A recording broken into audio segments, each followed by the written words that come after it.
লাল লাল মাটনের ঝোল শীতের দিনে গরম ভাতের পাতে কেমন লাগে। তো আসুন বন্ধুরা, দেখে নিই। এবার আমি এই মাংসগুলোকে খুব সুন্দর করে ধুয়ে নিচ্ছি জল দিয়ে। তারপর লেবুর রস নিংড়ে মাখানো হচ্ছে।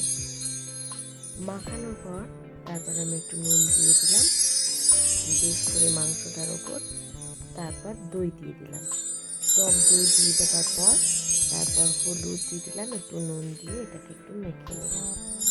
তারপর ভাজা আলুগুলোকে পাশে রেখে দিলাম। তারপর এবার আমি কড়াই চাপিয়ে তেল, পেঁয়াজ, রসুন এক এক করে দিতে থাকলাম। কাশ্মীরি লঙ্কার গুঁড়ো দিয়ে দিলাম, তেজপাতা দিয়ে দিলাম, গরম মশলা দিয়ে দিলাম। এইবার আমার মাংসটা আমি যথারীতি কষতে শুরু করলাম। খাসির মাংস বলে কথা, একটু তো ঠিকঠাক কষতেই হবে। তো আমি কেমন করে খাসির মাংসটাকে কষেছি, কী কী মশলা দিয়েছি, কেমন করে কী করেছি সবই দেখাবো।